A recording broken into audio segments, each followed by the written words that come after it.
Hi, I'm just going to talk about the use of music and sound in our opening sequence. So, first of all, I'm going to play the opening of our opening sequence. So, yeah.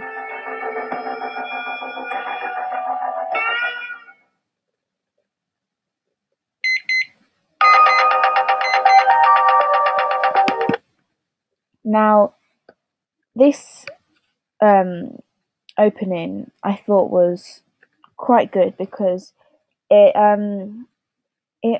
opened up with diegetic sound of the alarm clock going off, which is normally what a person would hear when they wake up, and then straight away it goes straight into non-diegetic music, which I made on GarageBand, which I think was quite good because they both overlapped over each other, and it sort of gave the sense that you were in the room with the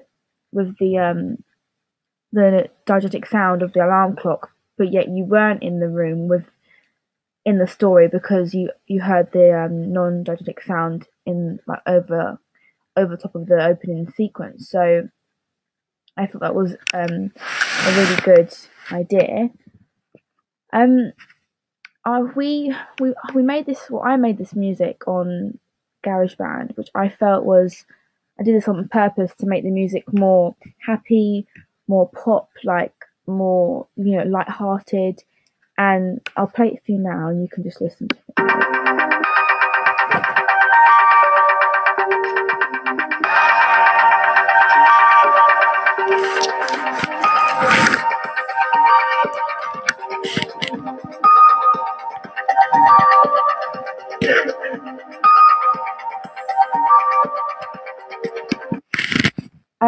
So basically, I really like this because even though our film is a thriller, most thrillers, the opening sequence is quite a dark, eerie, mysterious music that sort of sets the tone, sets the atmosphere of what to expect, expect not to expect anything, like something might jump out of the corner, you're sort of on the edge of your seat. Whereas this music, it kind of gives a sense of security for the audience. They feel like they're just watching a normal everyday you know, video clip of the protagonist and him waking up, and but yet it juxtaposes towards the events that are to come later on in the opening sequence, which I definitely, at first I wasn't sure about using this happy, light music, but as as the time goes on and I watch the video again and again,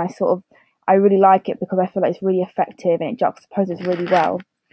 It also makes our opening sequence a lot different than to how other people's have been made. Like I feel like ours has been is different, original. No one else has done this, so it's definitely a favorite idea that we had. Next question: how does it work with what the audience are seeing? So it works really well with what the audience is seeing because it's you know it's our intention is that it's a song that would be played on the radio, a song that would be heard on the way to school, on the way to work, in the kitchen making breakfast. And this is the scene that we are trying to achieve. The protagonist is walking down the stairs, he's waking up, he's going about his daily routine, and this is the music that would probably be played if he woke up and turned his radio on. We make it clear that it's a radio here. I'll show you. And that was Escape by the Happy Scientist, called Weekend, which is due to release this year. It's 8 a.m. now, which can only mean one thing: Tuesday Newsday.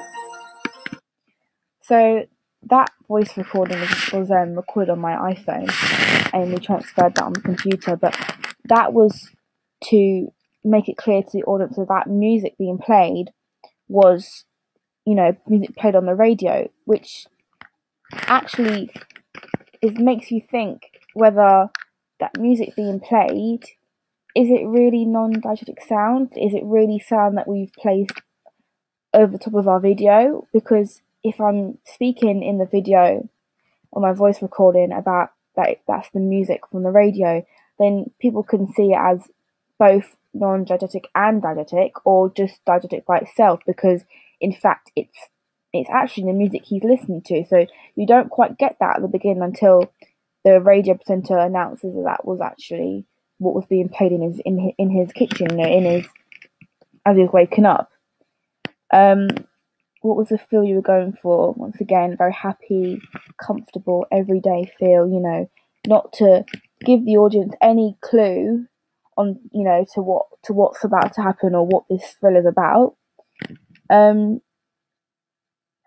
Did you use sound to foreshadow? Definitely, 100%.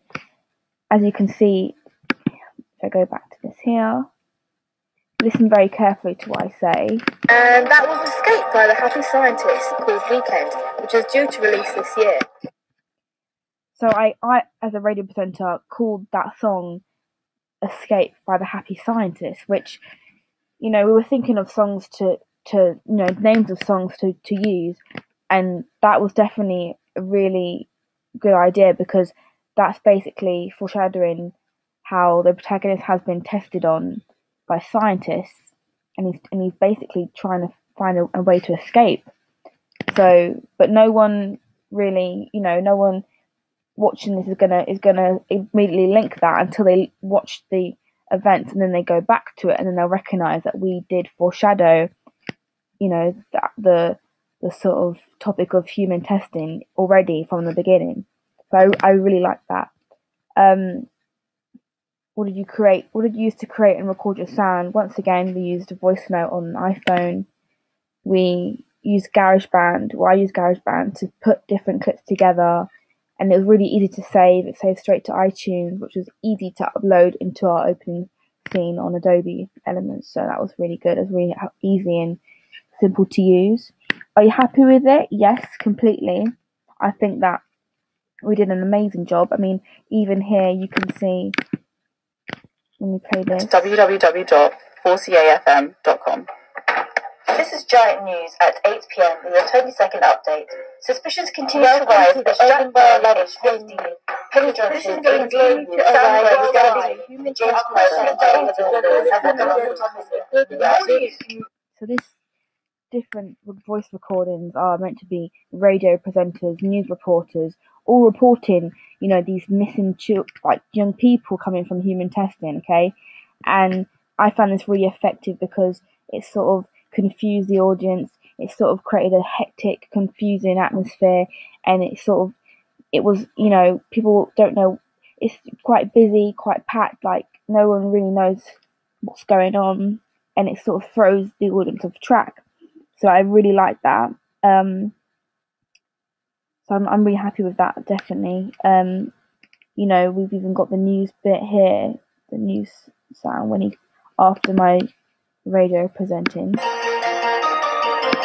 That sort of can be seen as diegetic sound, because that could be what he listens to on the news, on the TV, it could be in the background. But then again, it's placed over with the music, so it could be non-diegetic. They both are diegetic and non-diegetic in their own way. Like, they're both can transition, which I feel is really effective, because you can't really put your finger on what is diegetic and what isn't non-diegetic. So, compare it with a real soundtrack. Well, I'm not sure about this question, because I feel that the music. I mean, I feel like the music could be, something that you hear on the radio.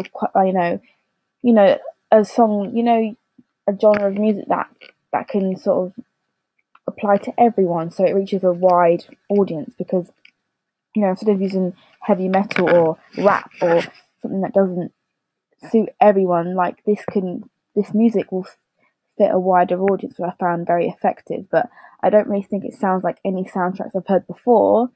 I just feel that it's original, but yet it can stretch to a wide variety, which is why I'm really happy with the sound we made. And I think there's no changes that need to be made, really. So I'm happy.